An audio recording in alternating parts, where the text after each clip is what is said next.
Hello to YouTube and Twitter and Twitch and Ustream. We're firing up the commercial streams now, and we're just covering a few stories before Coder kicks off. Been going for about a half hour. And we're going to do a little bit of a news blitz, starting with some bad news for your buddies over in Cupertino. A federal court has ordered tech giant Apple to pay up to $500 million to their former customers as part of a class action lawsuit. Their former customers claimed Apple secretly slowed the performance of their older iPhone models. The company says they did so only to fix problems in batteries and processors.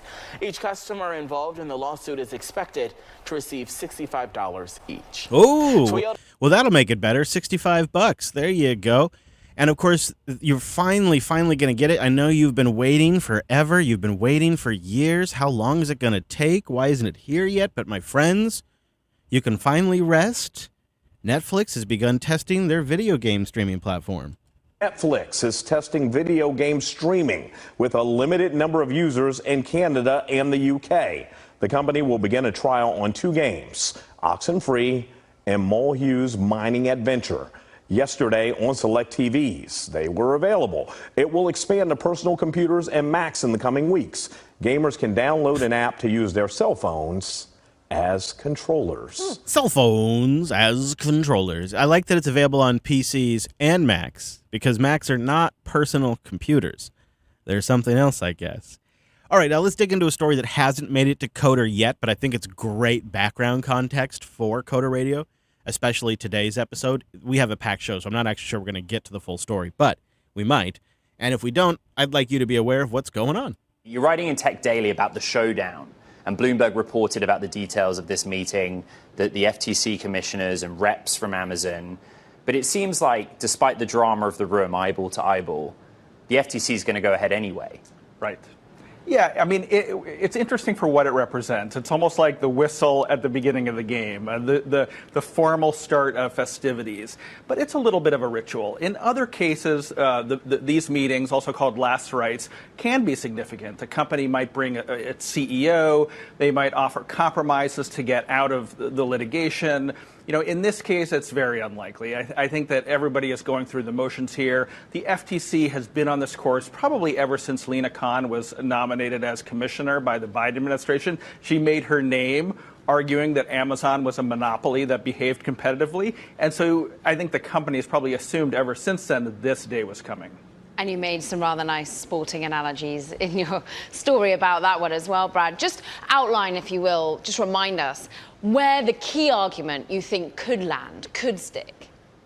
Yeah, I mean, it's interesting, Caroline, because unlike other companies, Microsoft in the 90s, maybe Google today, I mean, Amazon doesn't have the kind of commanding market share that we think of as a monopoly. I mean, in some cases, it's just a couple percentage points of overall retail. It's high 40s in e-commerce in general. But I think the FTC is likely to define this market as U.S. retail marketplaces. So the likes of eBay or Walmart's marketplace, new companies like Shein and Temu. And in this respect, Amazon really does have the kind of percentage market share we think of as a monopoly, high 70%.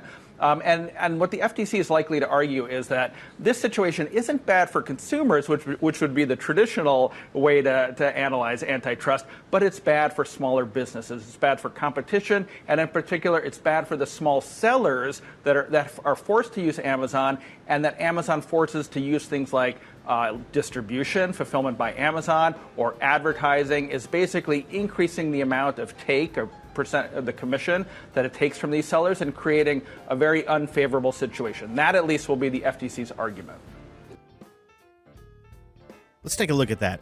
Amazon has 37% of U.S. retail e-commerce sales. E-commerce sales. Wow, yeah. So they have 37.6. Walmart comes in at number 2 at 6.8. Apple comes in at 3.5, probably just because of the sheer cost of their products. They're just higher up in the ranking. Because, I don't know, right? They're probably looking at overall sales volume. eBay falls behind Apple. Then the Home Depot, Target, and Costco. Best Buy way there down towards the bottom. Ouch. Not keeping up with the times there, Best Buy. Not keeping up. All right, so you might have heard the story that Fitch, a credit rating agency, downgraded the U.S. from like AAA plus to like AA or something like that. It seems pretty arbitrary to me, but there are second order effects. And it does kind of maybe suggest that there's something not quite right in the economy, that things could be sliding in a different direction. And now, Fitch, just a couple of weeks later, is warning it may be forced to downgrade dozens of banks, including some of the biggest, like JP Morgan and Chase. There may be another downgrade coming for the banking industry. Fitch is warning it may be forced to cut the credit rating of dozens of banks, including big ones like JP Morgan. CNBC.com's Hugh Son was first to report the story. He joins us now, Hugh. So what's behind this potential move? Hey, Mike. So I think just a little bit of context here. So Fitch, back in June, lowered its assessment of the U.S. banking industry's health from AA to AA minus. And there were no rating changes on the bank, so it went largely unnoticed.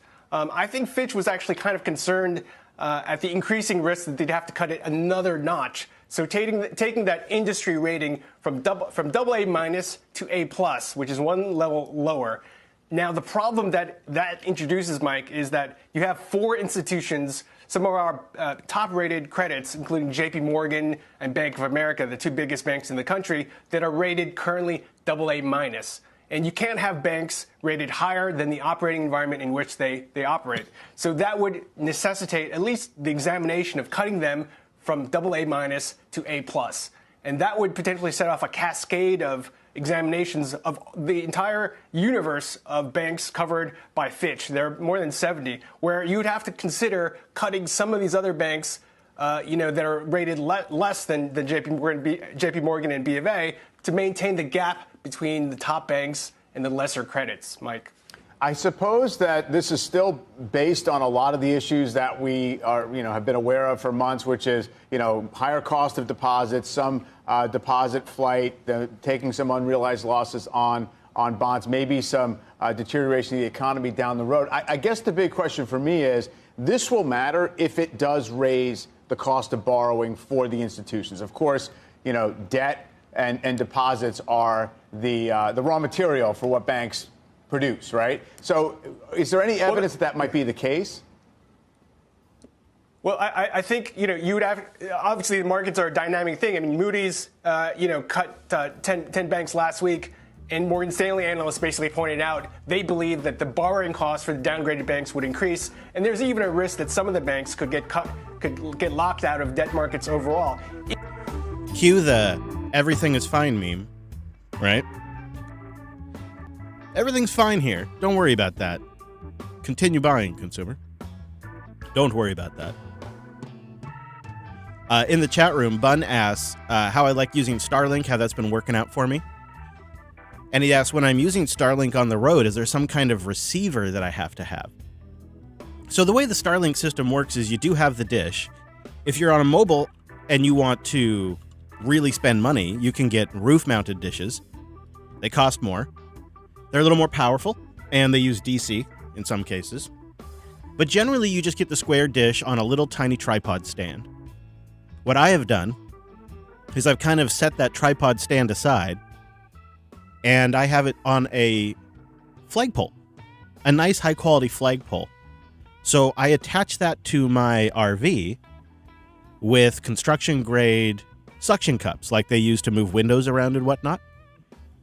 So the pole attaches to the RV, so I can put it anywhere on the RV to kind of accommodate for trees, attaches via suction cup, and then I set up the Starlink, I send it up the flagpole.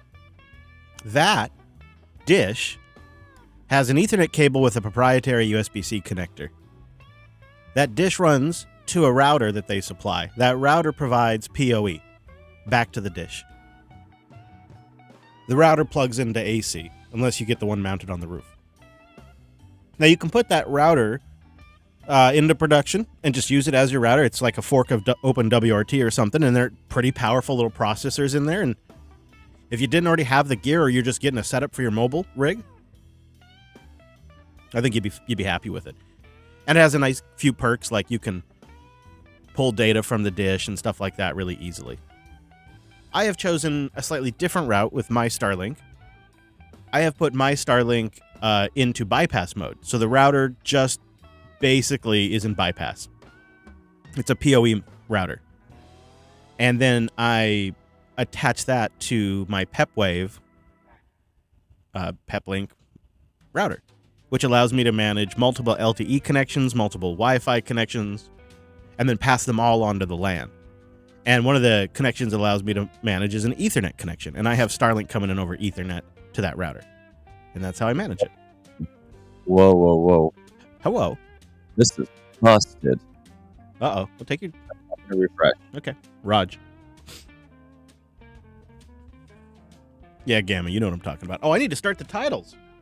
If you're not in the chat room, join us, coder.show/matrix.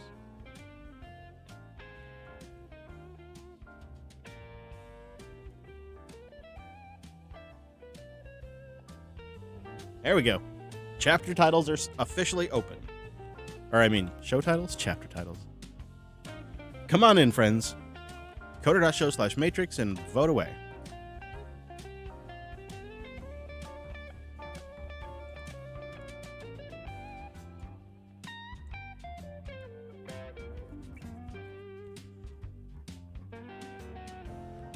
All right, this is your chance to use the ladies' room or grab a beverage if you need it. Mr. Dominic, I'm going to step away just for a second while you troubleshoot, and then I'll be ready to go. BRB. Okay, I'm going to grab my tea.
Trying to get away with a fan.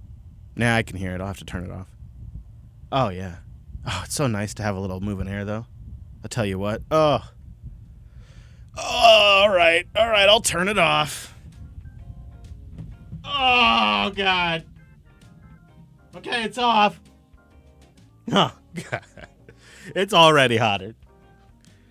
Woo. Mr. Dominic, how you doing over there? You get your beast slayed? Uh-oh. Doesn't seem like it. Seems bad. Indications are bad. I don't hear a solid confirmation. Perhaps the battle continues. Oh God, it's hot in here now. I'm gonna try one more time to open that. Maybe if I open that door.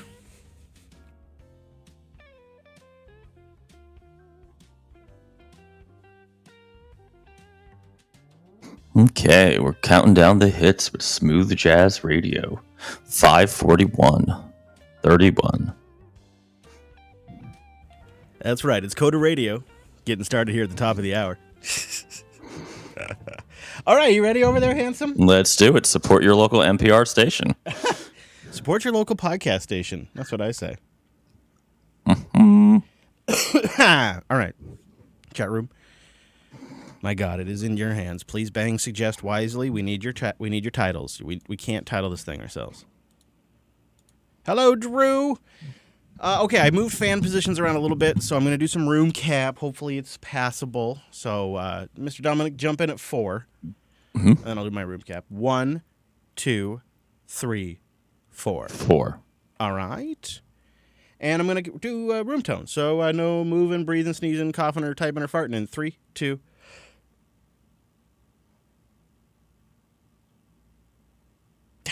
There we go. Get yourself a glass of something. And I think we're ready. Yep. Okay.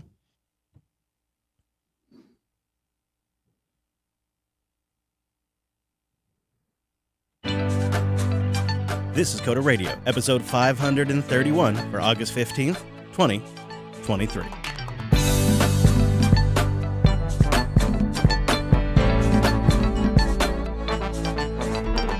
Hey friend, welcome back to Jupiter Broadcasting's weekly talk show, taking a pragmatic look at the art and the business, the software development, and the world of technology. My name is Chris, and joining us, like the podcaster he is, it's Mr. Dominic. Hello, Mike. Where would you go? Can't give you all this fancy introduction over there. And then I don't hear you. I got nothing. I see you lighting up. I see your box lighting up over there. I just don't hear you. What is with it? Is this a tech? Is this a tech? Is this a tech challenged episode? I guess. Huh. Well, I'll hit stop. I'm gonna hit stop on that. I'll hit stop on this recording. We'll figure it out. We'll just do it over. Get rid of it, I say. Get rid of it.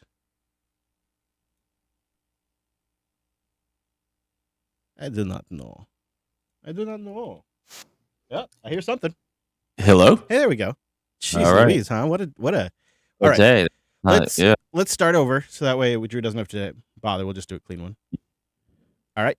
Hello, Drew. Going to do a quick room cap because I got a different fan situation going. So no moving or breathing in 3, 2.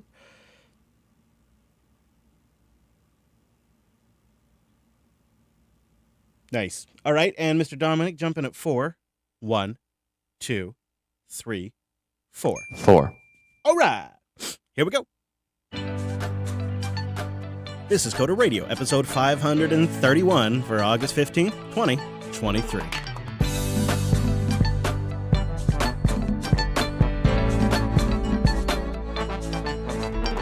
Hey friend, welcome back to Jupiter Broadcasting's weekly talk show, taking a pragmatic look at the art and the business of software development and the world of technology. My name is Chris, and looking at that whole world, it's our host, Mr. Dominic. Hello, Mike. Huzzah. Huzzah.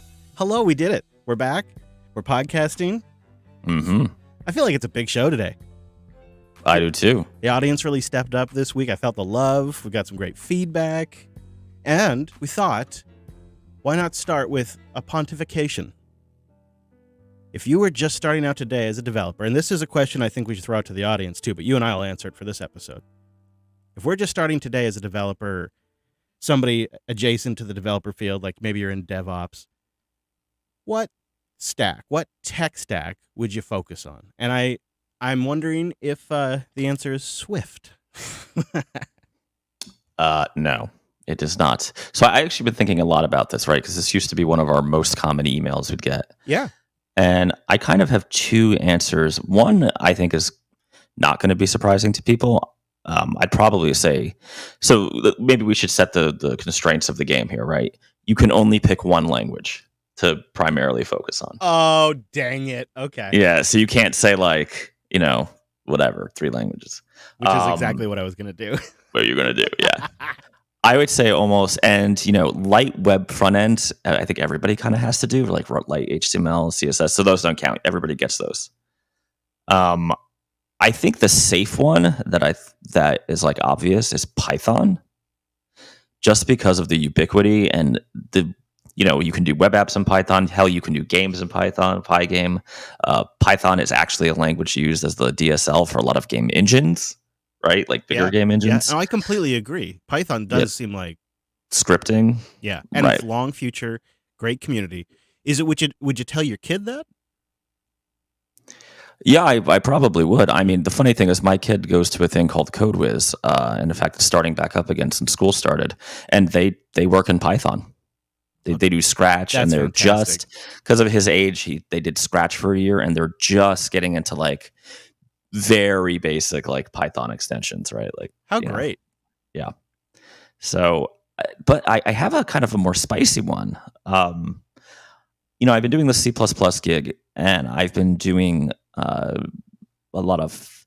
I mean, I think I've leaked this multiple times, but we're adding a GUI front end to Alice, and that's written in TypeScript. More, obviously HTML, but you know what I mean. And I have been very impressed by how TypeScript has evolved and how many places you can use it and it's relatively performant, given that the other language I'm talking about is, interpreted Python, right? I don't know that if I was, a super green, just wanting to get into the industry, maybe had more of an interest in front end stuff, that I wouldn't just go be really deep into TypeScript. I'm going to catch some flack, and I definitely can't wait to read the YouTube comments on this one, but I think it's kind of C# as it should have been. It's the Gandalf the White of C#. Amazing. Yeah. So TypeScript was one of the ones on my list. I can feel the presence of Wes Payne, and he's channeling Clojure through me. I can feel that. He's always channeling Clojure through somebody. I know.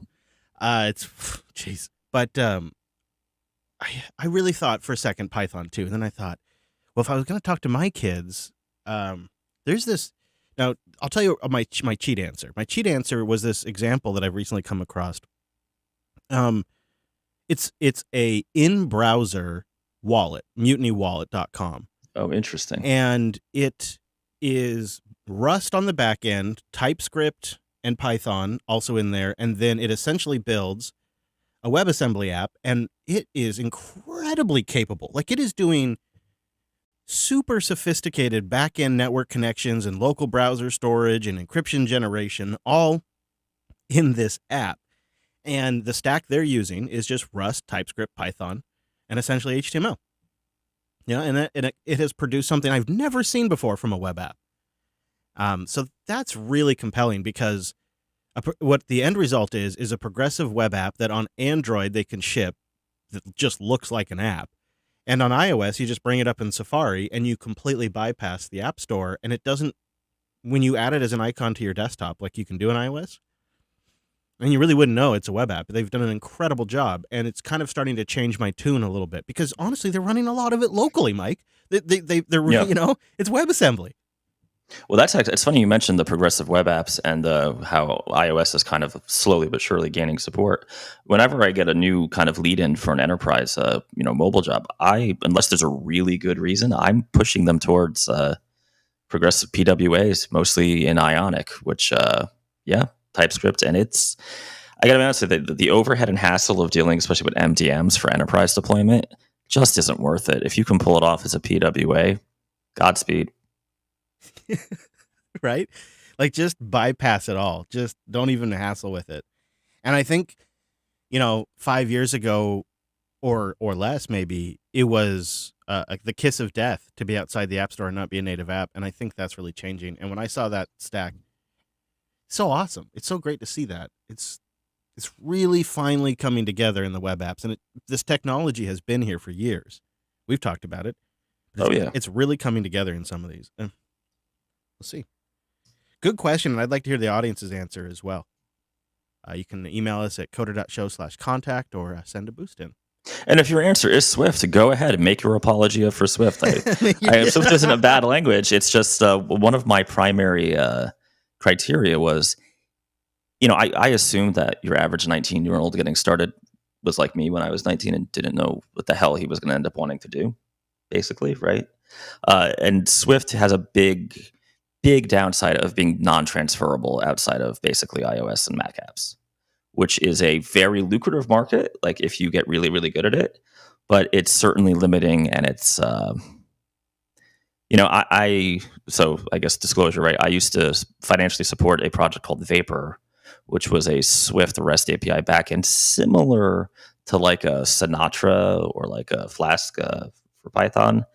But that stuff really never took off. There's not a whole lot of, server side Swift going on. In fact, I think IBM had abandoned their effort several years ago. So, all right, well, let's talk about lucrative markets for just a moment, because oh man, we got a doozy of an email that I wanted to read to you here on the pod. It comes from listener Steve, and he's basically getting the Oracle shakedown at his hospital. He writes, "Love the show. You want to get our thoughts on this recent round of shakedowns. My current company, a nonprofit hospital system with 15,000 employees across several hospitals, was contacted by Oracle last year to audit our Java usage. One thing led to another, and now it's in the hands of the legal team. But the bottom line is, we hardly use Java at all. a handful of our apps by a very small handful of people. But Oracle is demanding we pay X dollars per month per employee, which works out to be about $1.4 million a year. They also want us to back pay licensing for several years, which works out to be about a one-time $7 million payment with ongoing $1.4 million every other year. They want additional money for anything running on servers, so there's likely a few more million there. Now, we're a nonprofit hospital, and fallout from COVID put us 70 to 80 million in the hole each year Woof. for the past 2 to 3 years. This seems like extremely predatory behavior by Oracle, not to mention the extremely shady, right up there with the patent trolls, running countless businesses. I think I remember Richard Stallman warning people not to write Java code 25 plus years ago for this very sort of contingency, and he was right. Thankfully, Steve very helpfully includes some links. So if this is going on with anybody listening, we have some links, and then there's also like what to do. There's like a say no. It essentially starts with an innocent sounding email or call that lands. And if you engage with that outreach, it essentially then results in this audit process. It turns out it starts like a, hey, how's it going? Oracle's checking in, seeing if there's anything we can do. And then it kind of evolves into this heavy-handed shakedown. So what, are they like trying to trick you into saying something that would trigger you revealing like a license violation? Yeah, exactly. Well, it's even, I think it's just them getting in and having the initial contact. So it sounds like it starts with some sort of initial sales call, an outreach, and it'll just be out of the blue in a lot of cases, and they will go to like C-level executives. Then they request some more information once you engage. Then they set up a meeting where the conversation turns and Oracle reveals that they have a bunch of this information and that they see that you need to license hundreds, sometimes thousands of processors due to a few Java installations on VMware, which seems to be a big target. Then they roll out the big licensing policy that stipulates all the legal things that make them able to do this. And then they start searching for retroactive license violations. And it's like a 6-step process they go through. There's a really great website that's set up that just breaks all this down for people that are suffering this. This reminds me of the battle days of Qt doing this. Yeah. Right. They used to do something very similar. Innocent sounding sales call. And then all of a sudden, well, actually, because you're shipping those tablets, we consider that an appliance. So you have to get our special blah, blah, blah embedded, whatever they called it. I don't believe they still do this. Although I dropped Qt like it was hot for this reason. So, yeah, the dream of Java. It sounds like they're going after hospitals because they figured out the hospitals, there's a handful at a certain scale. When a hospital gets to a certain scale, there's only a handful of software packages really available to them that are compliant. Sure. And so I think somebody at Oracle figured out that a lot of those are using Java. And so they just decided this is essentially a soft target. And it is predatory because like these hospitals are struggling. And in that case, that was a nonprofit hospital, which sounds like all hospitals should be nonprofit if you ask me. Now, is this just business? And this is what you get for choosing the Oracle platform. I mean, RMS warned them. It's this goes all the way back to Sun, right? The problem with the whole Java thing was it was great. It was super cool as long as the dictator was a benevolent dictator, which Sun was, and is why they went out of business, right? Why they had to sell. Microsoft raised this concern back in the 90s about Java as well. And everybody just said, oh, yeah, pot calling the kettle black, and just sort of ignored them. Well, because in some alternate, where we all have goatees universe, in the mirror universe, Sun could have just been different at one, instead of selling to them, actually, we're just going to be a bunch of jerks. And they could have done this themselves. They chose not to. I do wonder, and I think this is what the problem is, I wonder how hard a migration to OpenJDK would be, although it probably doesn't matter at this point, because if Oracle claims they can retroactively get money for the past, that means you're still going to have a legal tussle or some sort of settlement, which part of that settlement's probably going to be you agree to be an Oracle customer for the next 5 to 10 years. It also sounds like they've got some little loophole for people using virtualization. and they're getting them for extra That's licensing. common. Yeah, on the bigger like VMware stuff, usually that's like a separate license, and they're orders of magnitude more expensive than the normal. Like I'm running this on the bare metal. So I guess they're just sending these out in mass. The registers covered it. Some websites have cropped up. There's people that are talking about it. It's so funny though because it starts with this sort of friendly email, and it just so quickly turns into this nasty audit where now you owe them millions or you're going to get sued. Right, and then Oracle will 100% sue you. What a nightmare. Is it like, think about that from an IT perspective, an operations perspective. You're already overtapped. You got 100 things going on, and now you're dealing with this crap too. And the possible like conversation around, well, do we migrate? Like, what do we do here? Because we don't want to pay, $500,000 or $1.5 million every couple of years. Like, I was going to say it's going to be more than $500,000. Yeah. Well, this is one of those situations where the other side knows they basically got you, and they're trying to force a settlement, right? I wouldn't be surprised if Oracle does some stuff here where they look at your kind of cash flow situation and they basically become a tax on you, which is not super uncommon, especially if you're a smaller software company or smaller enterprise. Because everybody wants you to pay them something. So, the hot business consultants on YouTube call this value-based pricing, where basically you don't have a price for the product. You have what's it worth to you? Right. So you which I get, but is also like super scummy. However, in this case where you're going to have a lawsuit, they get to do things like issue subpoenas and look at records. And that becomes very tough because in those settlement negotiations, you can't, I'm not saying this hospital should or would, but you couldn't act like you're less flush than you are to try to negotiate them down. Yeah. Also common in the startup world, right? Like if you ever look at these enterprise things, like GitHub used to have one, a thing that you could do, I'm not advocating this, was if your company was slightly above the mark, which is usually $1 million, or in some cases 500,000, you can do some interesting financial engineering to make sure you get below it just for the audit where they check. And that would cut your cost for the software license and the platform by like 80%. I mean, in the case of GitHub, you would be talking 1,000 instead of like tens of thousands. Right. So not advocating shady stuff, but Oracle continue to be dicks, huh? Surprise. And you can help take the shady business contracts out of podcasting by just supporting us directly. You can become a member at coderqa.co. I think we did a Coderly on sort of the history and story around why we mention Sun so often. And if we didn't, we should, but I'm pretty sure there is a Coderly on that. You get a special Coderly episode from time to time. It's a great way to support it's a great way to support the show directly. And as a thank you, you get an ad-free feed.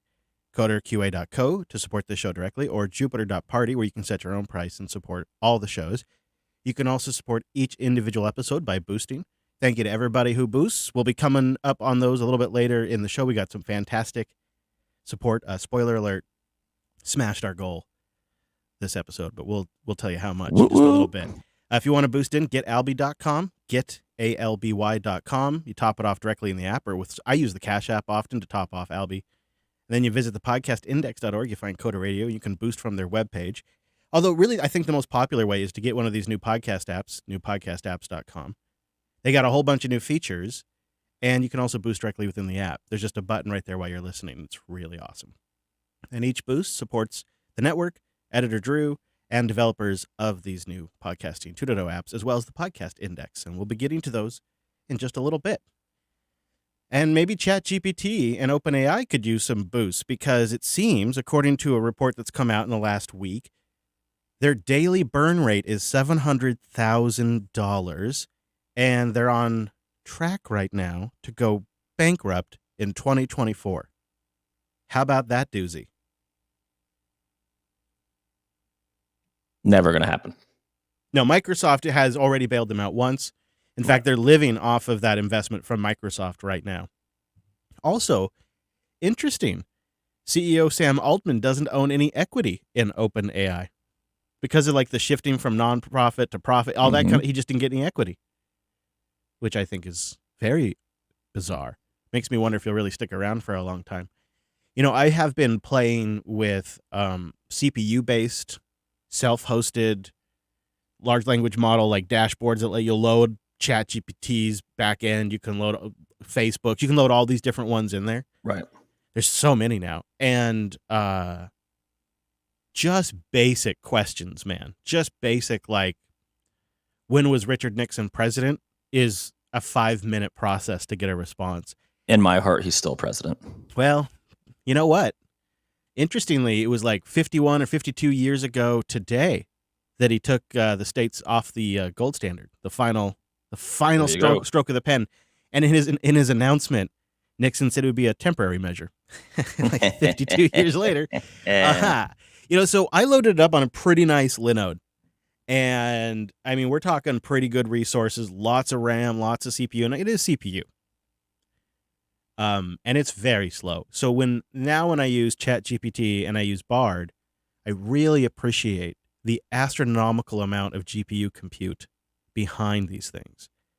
They are monsters, tens of thousands of servers making this possible. Just so that way you can go in there and ask it stupid questions and you can have it integrate with all these different applications. Yeah, I mean, this is going to fix itself, though, right? So will it be OpenAI who figures out the business model? I don't know. Probably, because I don't think Microsoft's going to hold their chin above water. Pretty much indefinitely, right? I don't see Microsoft letting them drown. And I'm not sure I would categorize this as a bad thing because they are effectively the leader in the space. They could charge more money, right? They haven't really aggressively tried to generate revenue in any real way. No. I know they have the like $20 subscription and you can subscribe to the picture generation thing. But it seems like this is one of those situations where the headline is spicy and, all hail the CNBC anchors who are going to shit their pants over this. But in reality, if you know how these software businesses actually work, they just need to turn on the money switch. Well, Sam Altman says, or somebody, some top from the top, the report quotes somebody from the top that is kvetching that they can't make money because a customer X, that's all they would say. They wouldn't say which customer, was actually the decline for ChatGPT's website traffic because they say their largest customer X is doing API cannibalization. And so people are using their product instead of going to ChatGPT's website, and they don't see a way out of it. This is their model. And large customer X has to be Microsoft and the Bing search and all the crap. Biggest customer X is obviously Microsoft. It's got to be, right? Because if it was anybody else, they just cut them off. Yeah. But Microsoft is keeping them above water. Yeah. Do you feel that they've been embraced, maybe? No. For Microsoft, yes. Yeah. I think this is ridiculous. The idea that other companies' products are so successful using OpenAI's APIs that they're driving traffic away is massively presumptuous.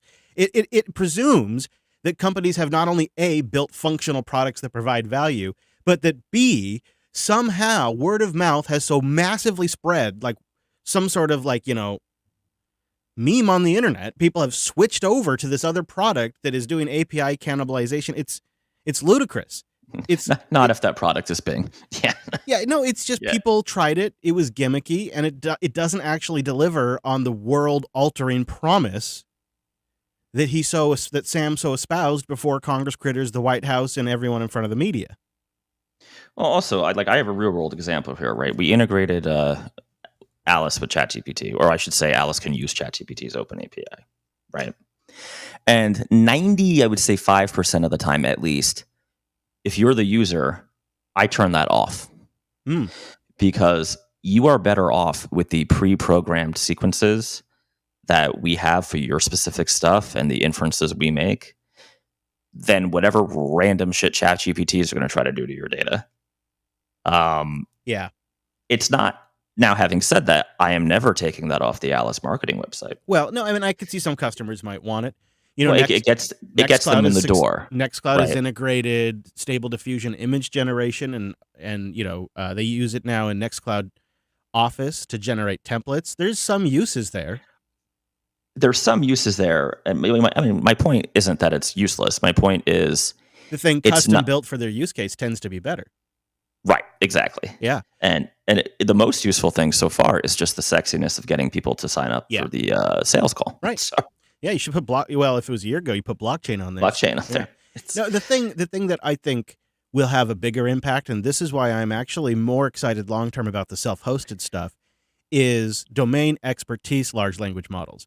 Something that knows your domain in and out. It knows and this is applicable to enterprises all the way down to at home. Like I have Home Assistant. Home Assistant's working on the year of voice, and it's better than Siri already, and they're 6 months into it.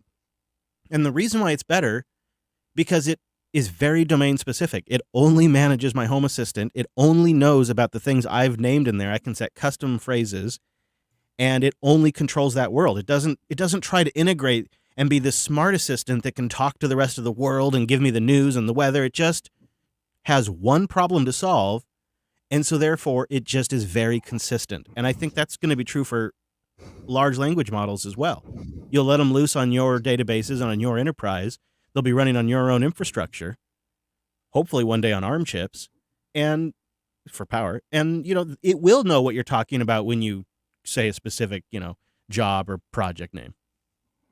Oh yeah, I mean, so my son does karate, right? And with the new school year, the karate dojo, they periodically like to change the schedule, which I am not good at keeping track of things, as we can see from the first 5 years of the show. If you DMing me, hey, we have a show in 10 minutes. So I have been showing up to the karate studio at the wrong days and times with them. It would be amazing if I had just like a AI in a box that just lived on my internal network, but that could call out to their really, really horrendous Facebook calendar thing that they use and say, oh, the sensei changed it for this month to 3:00 instead of 3:30. So let me change your calendar schedule where you block it out to take them for karate, right?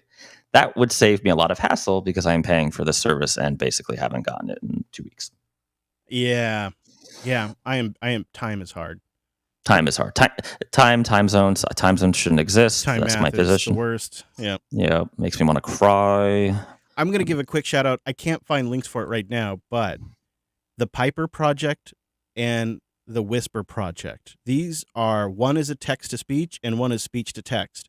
And their community is rapidly evolving these. They're open source, self-hostable speech to text and text to speech systems that you can run and integrate to your projects. And they're so awesome. I've been playing around with them for like 6 months. It's Piper and Whisper. And if anybody in the chat room can find links to them, I'll try to get them in the show notes. Here's another potential headwind for your buddy Sam Altman, though.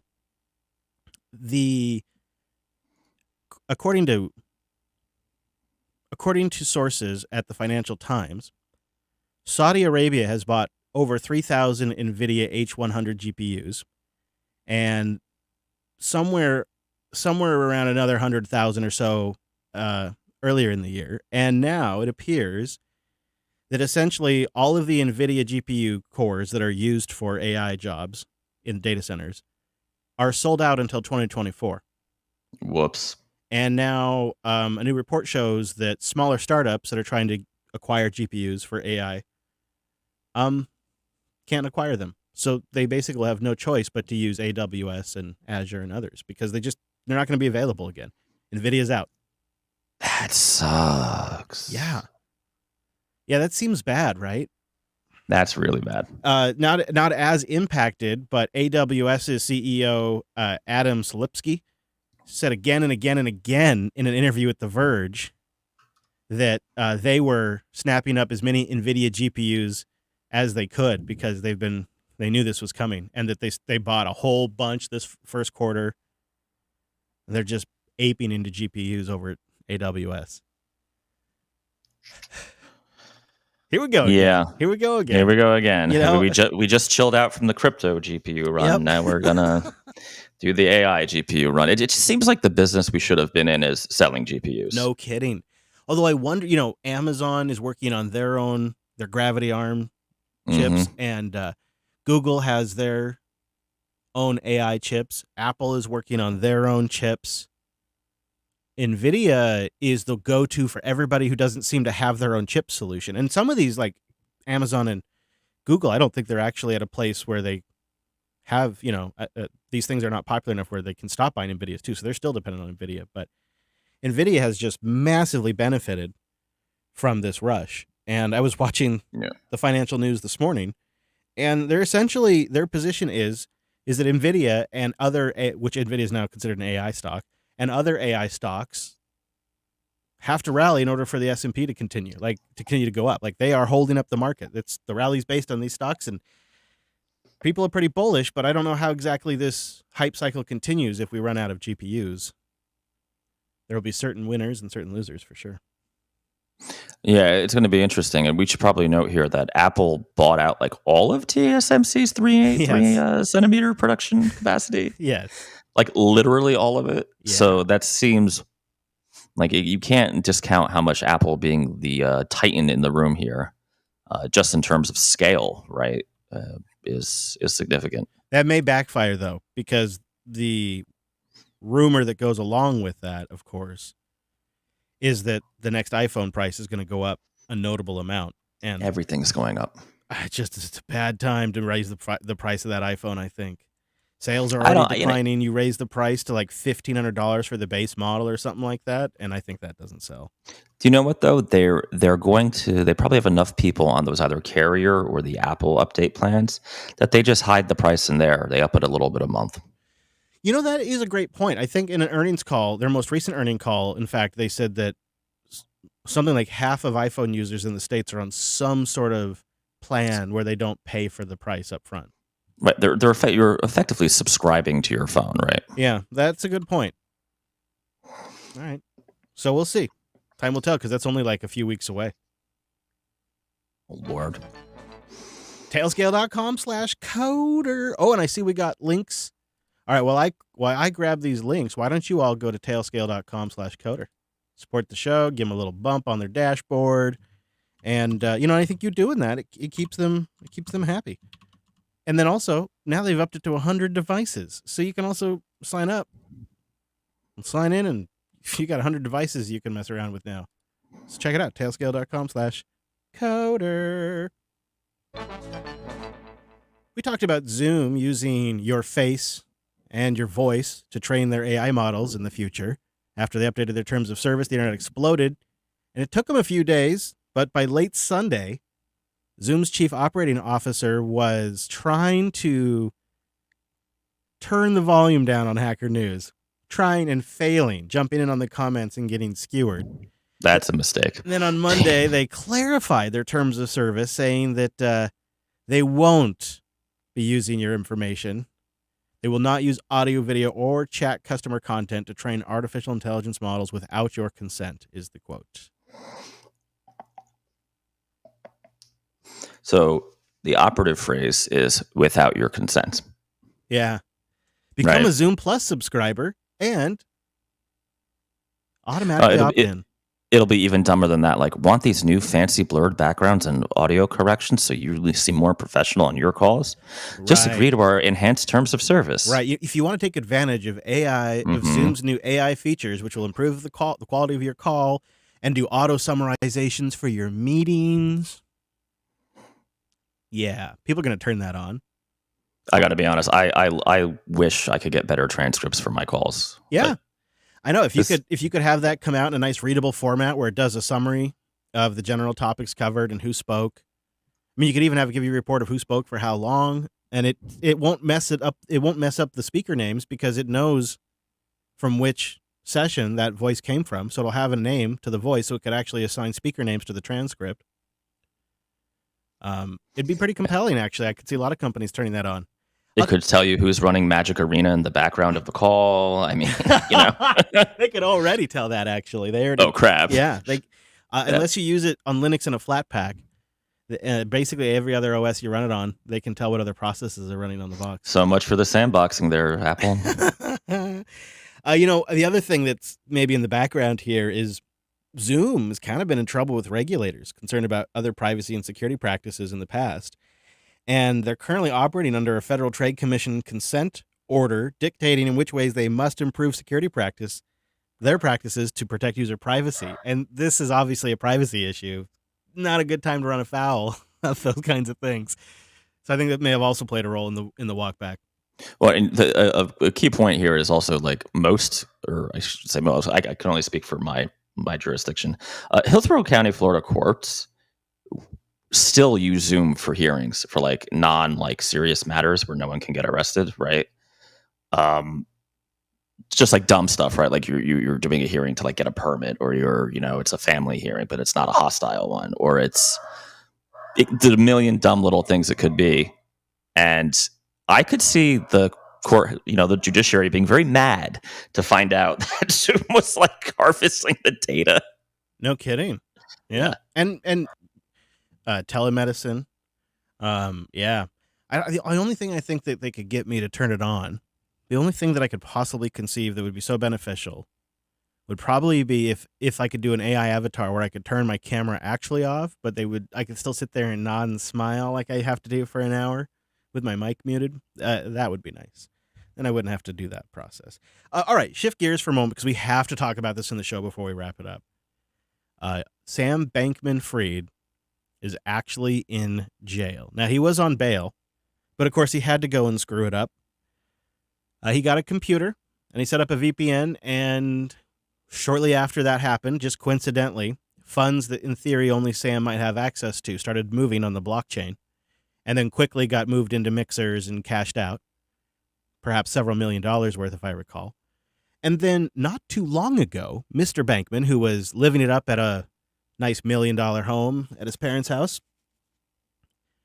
had a New York Times reporter over, where she sat down and went through the diary of Caroline's, his ex, and also one of his co-conspirators at Alameda and at FTX. And he went through and confirmed certain sections of her diary that were clearly going to make her look bad, which the court believes, and is correct, was witness tampering because she was one of the witnesses in the case. And also just super scummy, right? I mean, come on. Yeah.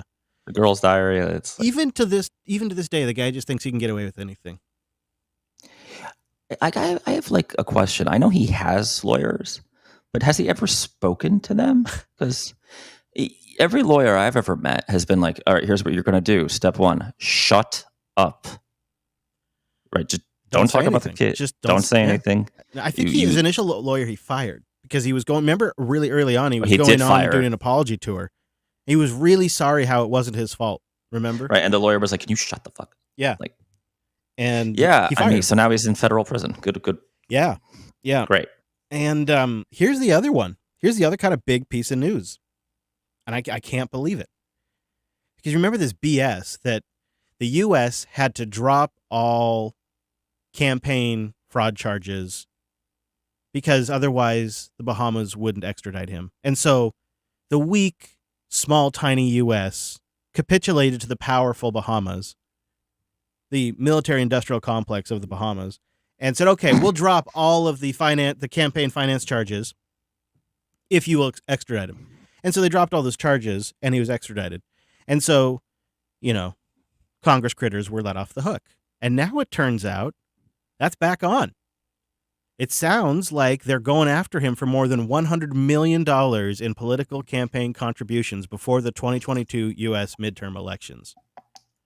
Prosecutors on Monday said they have amended the indictment and accused the 31-year-old former billionaire, of directing 2 FTX executives to evade contribution limits by donating to Democrats and Republicans and conceal where the money came from.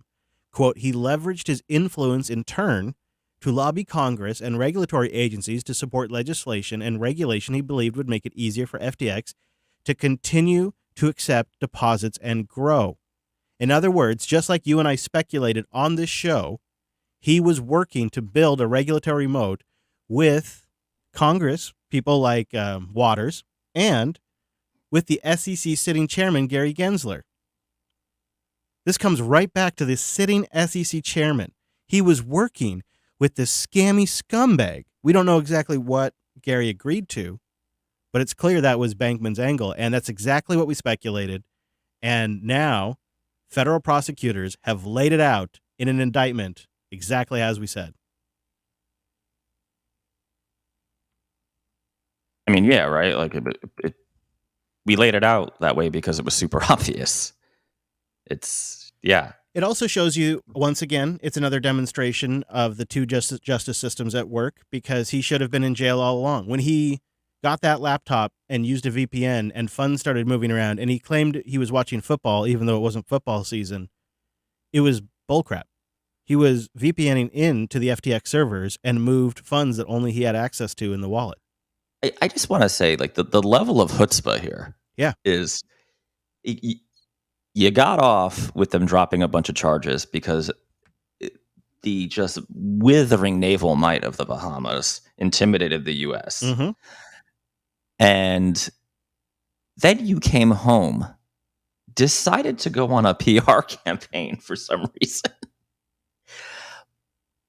Then after that, you felt the need to take your ex-girlfriend's diary passages and basically try to embarrass her. So, because she's testifying against you? Yep. But you weren't done there. Oh no. You had to install a VPN, which I'm amazed you're even allowed to have one if you're on bond for, technology-based crimes. That seems, I would think not only would you not have a VPN, you would have like monitoring software on your computer or be forbidden to use a computer. You decided to move money in an allegedly inappropriate way, right? Which is one of the very things you are indicted for. It just seems like, does he not realize that like prosecutors almost never lose cases? And I've only seen this reported in I don't know, one source. I don't know if I can confirm this, but I read that he actually has been given special access to a laptop while in prison too. That's wild. If that's true. It's two different justice systems, man. Two different systems. And the fact that he's only now going to jail after clearly violate, like that stuff with Caroline went down months ago. And the VPN stuff where he accessed funds and moved stuff on the blockchain happened maybe 6 months ago. And he's only now going to jail. He should have never been let to go home into his parents' house, and he should have never been allowed to have a computer, and he should never have been allowed to have visitors.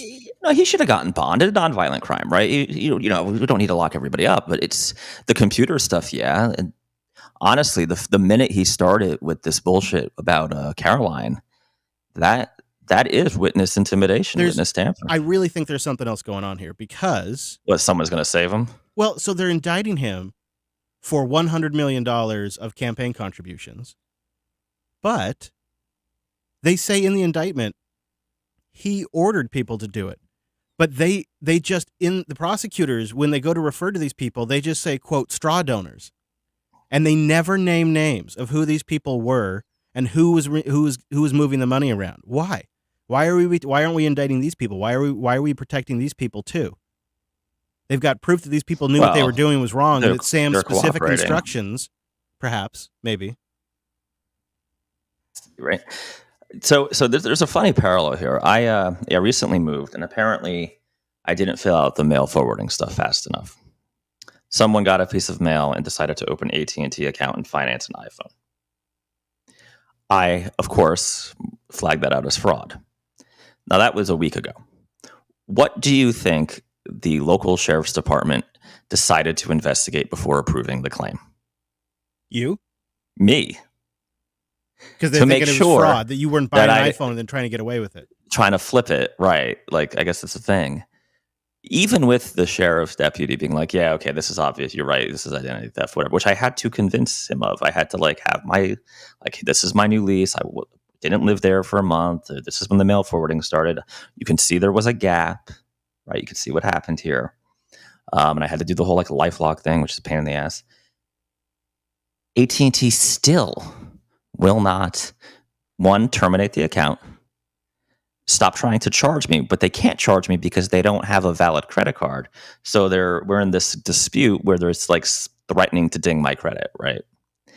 It is the craziest situation that I just know if I was someone, a little more well-known in the area, I probably could have had resolved in a day. But because I can't get anybody from AT&T on the telephone, I have to do this all via correspondence. And they are, for whatever reason, very upset about this iPhone 14 that somebody bought. And gosh darn it, they're not going to take the bath. Like, this doesn't happen 100 times a day, right? That's the thing too. It's like, how do you guys not have this figured out and a process here that works? It's constantly happening. Well, it's stupid. They let somebody go on the internet, pay $35 somehow, get an iPhone 14. What they did is they shipped it to the old address. How do I know? Because I went to the old address and I saw the open box and I saw the paperwork that came with it. And this is the best part. My name is misspelled. But somehow AT&T's apparently Bahamian level security system did not realize when they did whatever credit check they supposedly did that the name was wrong. So, man, yeah. That's so annoying. Yeah, I've had some similar kind of shenanigans where some fraud led to my account getting froze, which then led to a credit card payment failure, which then led to like multi-year battle with a credit card company. Well, I'm not even an AT&T customer, so like the challenge here is all they have to threaten me with is like they'll ding my credit, which I already sent the police report to the credit agencies. I'm like, hey, it's bullshit. So, yeah, man, it stinks. Yes, but if I was Sam Bankman-Fried, they would actually send me a new iPad and iPhone. Yeah. And probably put me up in a Bahamian resort. No offense to the Bahamas. And apologize for the inconvenience of it all. Right, we're so sorry. The president of AT&T would call me and bring me some Hendrix. We'd have a great time. All right, well, let's pick it up. Boostagram. Because we got some great boosts, including our baller boost of this episode, which shattered our goal. Ross comes in with 1 million, and I think that's 200,000 sats. I'm so bad at no, I'll do that again. With 1,020,000 sats using Podverse, and he says, I'm sending this boost, but it's frustrating. And I know that with the first initial setup process can be very frustrating depending on the route you take. And I'm also always a little hesitant to recommend a browser extension to do this. However, Albi is open source, and I've met the co-creators, and I also think if you're keeping, like, I don't know if I'd keep. Essentially, my cutoff would be any amount of money that I would feel bad about losing, right? And then anything above that, you don't keep in a browser extension. Is sort of my thinking. But Ross says that a simple form on the JB website where I can enter a boost amount and then a message and scan a QR code to send it. I don't want to have to trust random apps and sites. That's something we've been kicking around. So the thing that's tricky there is the boost, the way it gets the identifying information, so it knows you're sending to Coda Radio and what episode that you're sending it. It's all from the RSS feed. So the widget needs to be reading the RSS feed to get the value block information. But that is getting easier, and there's more and more tooling, so I'll probably look at it again. He says, I wonder, how are indie devs managing services?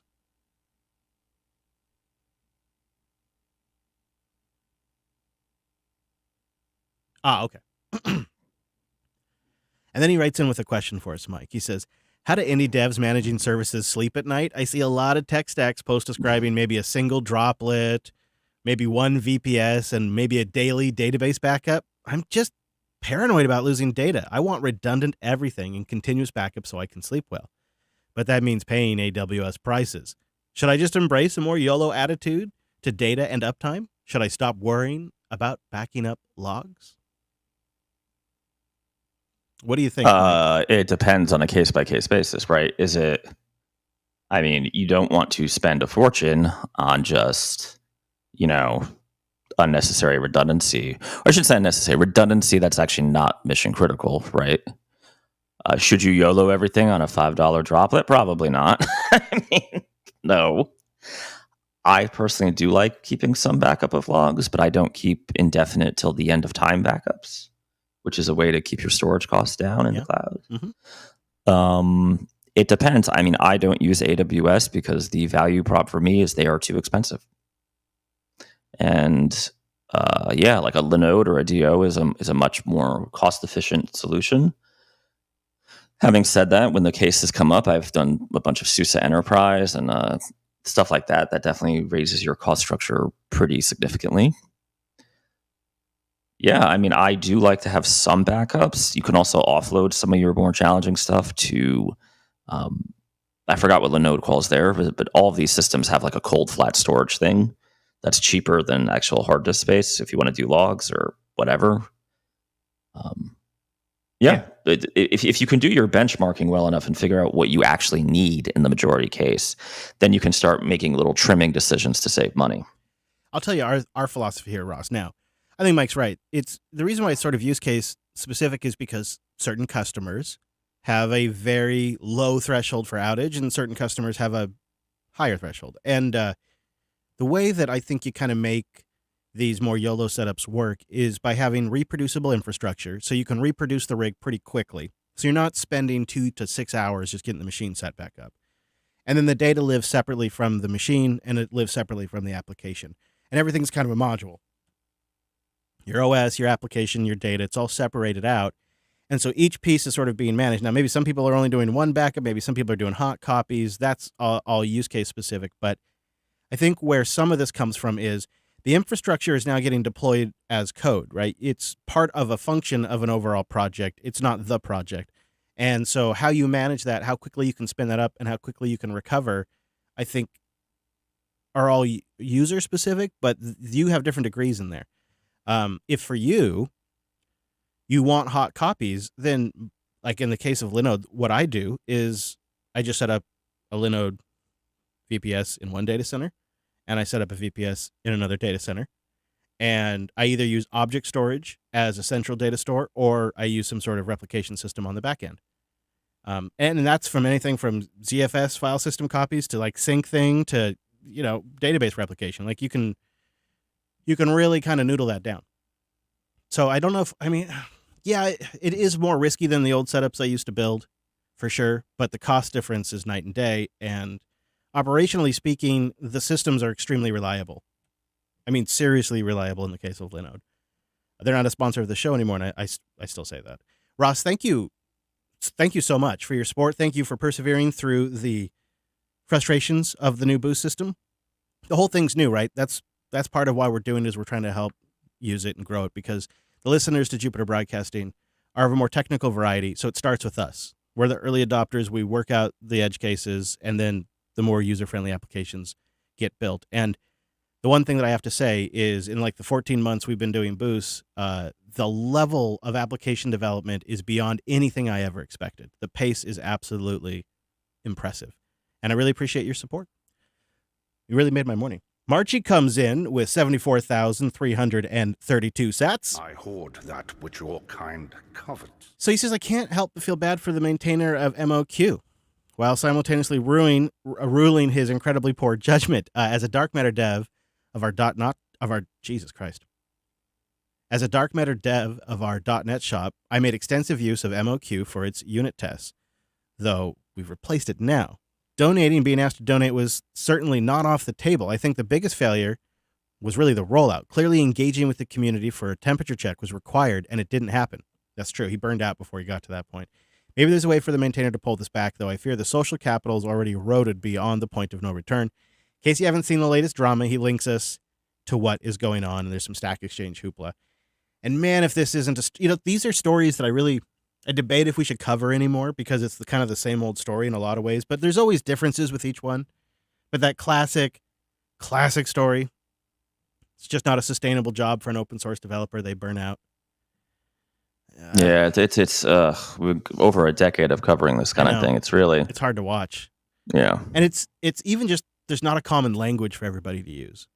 There's not a common way to ask. There's not a common way to pay. It's just a mess. And then on top of that, you get people that start something as a hobby and then it, gets really serious and life happens. We feel it. And thank you. Thank you though for making us aware of it. That's something I'll follow up on. Noob Steve comes in with 50,000 sats. B-O-O-S-T. Says, I keep meaning to boost and forgetting, so I'm setting aside. Oh, he says, hey guys, I keep meaning. Jeez, I'm so sorry, Drew. He says, hey guys, I keep meaning to boost in, but I have been forgetting. So I'm starting a side hustle LLC. I don't typically use Google products if I can help it. Is there something better for a small single person business? Mike, you always say it's too late to jump ship from Google, but if you did jump ship, what would you use? Would you spin up a Linode box and self-host email and put it on a website and call it a day? Is it just worth the money to pay Google's? As always, Thanks for the show. I don't think I would self-host. There's a lot of better tools out there than there was when I made this decision way back when, but it's just not something I would be super interested in doing. I certainly wouldn't pick Microsoft because I find their stuff a little overly just annoying to administer. I would probably end up back at Google. I mean, yeah, unless I did something really like new and edgy, like I know, hey, the DHH email thing has some kind of enterprise corporate offering. But really, the value prop of Google for work is really good, right? Anything that's not dev, I'm effectively doing in Google, and I'm not paying a ton of money for it. Yeah, so, you do get all the Google apps too. And my whole virtual conferencing stuff, I occasionally I'll use the Google Voice stuff and have a telephone number that's separate from my cell phone. Yeah. And if you're going to have a company or a project website, you can manage the YouTube channel from that. And we have the YouTube channel that I keep forgetting we have. It is I think a competitive product at a fair market price. However, I bet there's people listening right now that are screaming fast mail into their podcast player. You can get like email, calendar, and contacts for $3 a month per user at Fastmail. And then they have like a $5 a month plan, and they have like really pro options at $9 a month. And Fastmail is really solid. The audience loves Fastmail. I wish Fastmail would sponsor, to tell you the truth, because it's one of the companies I would be probably comfortable promoting. But then also, I'm a personal user of Proton Mail, and they also offer all this range of services. If it's just you, it's probably not a bad way to go if you're concerned about security. Fastmail is nice because it is really well loved, but it's obviously a pretty good service. But also, I think it'd be easy for you to grow and expand if you wanted to add multiple mailboxes and people down the road. So you might check out Fastmail. No affiliation there. Not actually a customer, but I've heard such great things from the audience. All right. Ben S. comes in with 31,337 sats. Nice. From the podcast index. He says, here's my monthly subscription boost. I just want to say I never minded your ads because they tended to be relevant. That said, I suggested advertising with Jupiter to our marketing manager, and while they were initially interested, he gave up because he couldn't immediately find stats on the audience size or whatever. I'm just a dev, so what can I give a marketing guy to make him see the value? Yeah, it's not very often or common that people will put their numbers on their website. You can do it or do rough numbers. I don't know. I've debated that. I don't really think there's any value in it because how do you know I'm telling you the truth? I think if I were actually going to get into that, I'd probably use something like op3.dev, op3.dev, which is a public podcast metrics tracking database. But I don't want to be the first guy to stick his D in the box, if you know what I mean. But yeah, there's a lot of risk in that too, right? Yeah. There's also this weird kind of like shows in our orbit get jealous if they people. It just creates tension between our friends and whatnot as well. So there's a lot of reasons, personal ones, friendship ones, and also business strategic reasons. But yeah, I don't know. Things are changing. I don't know. I don't think the drama is worth it, but yeah. Because you could also have that conversation privately, right? If they really care. That's exactly what we engage over email, chris@jupiterbroadcasting.com. And then I have a good discussion with them. And if they seem serious, then, we proceed. It's funny because it's kind of like software pricing in a way, right? If you list and I learned this the hard way, if you list a price on your website, that really just becomes the negotiating point. And as I learned with the first version of Alice, it turns out large enterprises use a lot of freaking data and hosting costs. And you don't want to necessarily sell them the same $4,000 license.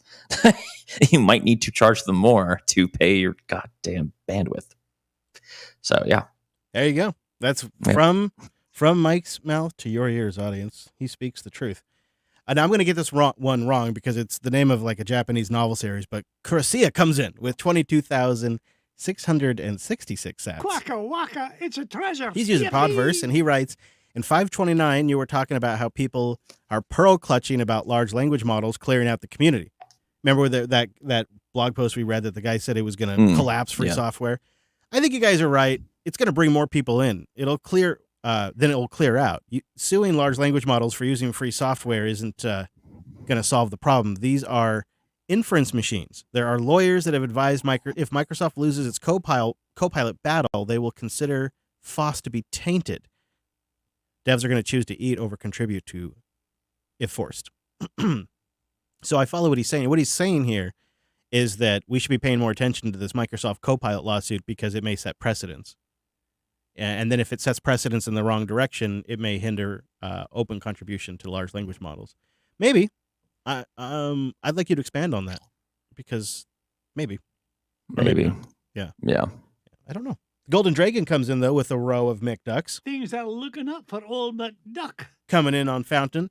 I, for one, offer my body for the tech and AI takeover. Hashtag posthumanism. On the business and revolution side of things, if we could get our blogs away from those miserable ads and show real value, that would be my goal. Value for value blogs. Yeah, the Golden Dragon's been experimenting with boosts for blog posts. Something to go look into, I think. And then we're going to wrap it up here with a Hunnigan coming in with 20,000 sats. Great insights into MS's API doc scam. And Hal also noted that the Nostr community is working on some tools and answering the security questions that we raised recently on the show. And Altar boosted in just with no message, but with 10,000 sats. So here is our totals. Pretty awesome. We had 11 total boosters. So 11 people today made the production of this show profitable, right? Because what we've been trying to do with these goals is start to slowly replace what one of the sponsor slots earned.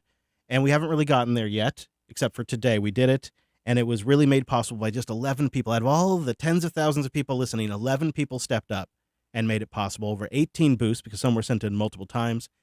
And that brought in 1,262,715 sats. Woo! That is worth a Sonic ding, too. Good old Sonic ding. I say that's fantastic. We don't unlock the Sonic for anybody. If you'd like to boost in, go getalby.com. Then go over to the podcast index and find Coda Radio on there, or try out a new podcast app. And newpodcastapps.com. Lots of cool features coming in there, including some new stuff for JB Podcasts. Mr. Dominic, where should people go this week when they want a little more you, or they want to see what you're up to? Go to alice.dev at Dominic on Twitter, or find me on LinkedIn. I have been more active on LinkedIn than Twitter, but every once in a while there's a meme that I can't resist tweeting. That's what old Uncle Elon's hoping. That's what it's for. He's like, you know what? I'm just going to go with memes now. All right, you can find me, I'll say, in our Matrix chat room, coder.show/Matrix. You can always join the live chat there. It's one of the many ways you can give us feedback.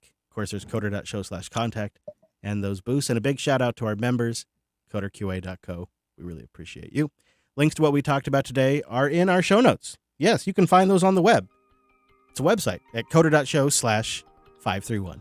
They really should be in your podcast app too, although I don't know where you're listening. Maybe you're listening on the web. That's why we have a website, coder.show. It's easy. You'll find our subscribe links over there, our contact form over there, and our past episodes. Plus, there's a whole network of shows over at jupiterbroadcasting.com. And I invite you to join the show live. We're doing it on Tuesdays now at noon Pacific, 3 p.m. Eastern, over at jblive.tv. You can join the chat room then. Give us your live feedback and help title the show. Thanks so much for joining us on this week's episode of the Coda Radio program. We'll see you back here next week.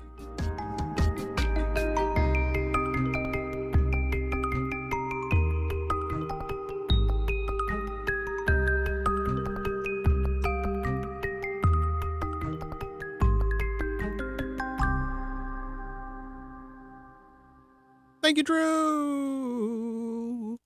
Appreciate you.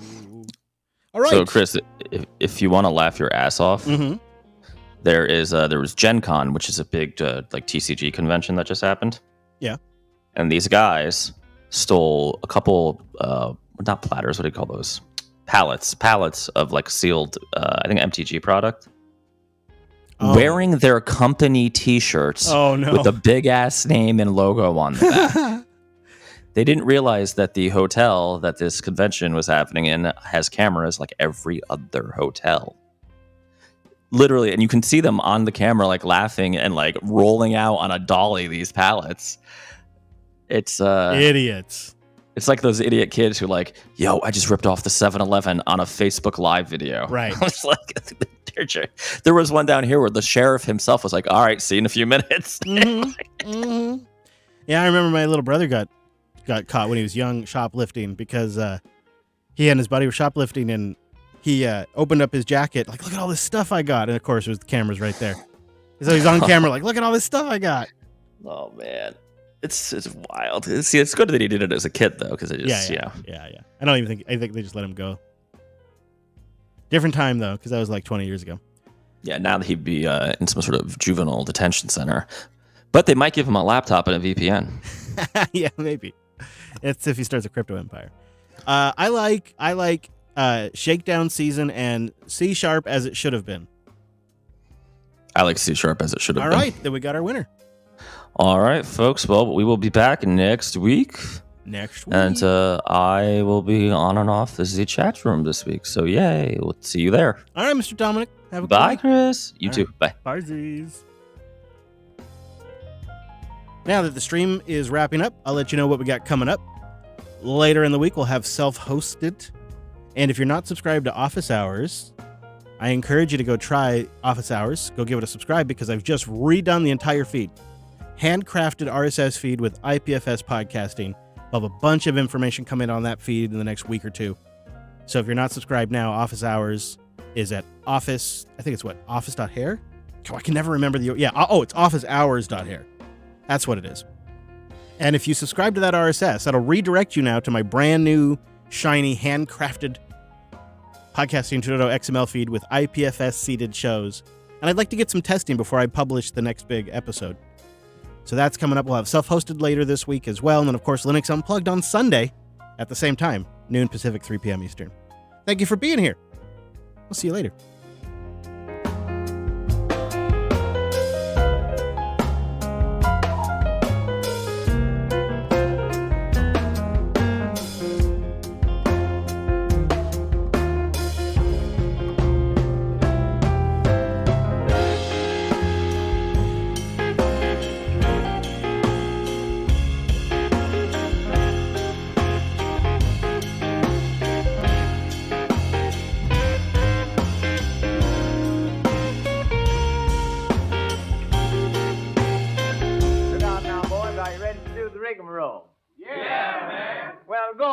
told you. Do like I told you. Because everything is home cooked. Look out now. Here we go. Watch it. 1, 2, 3, 4.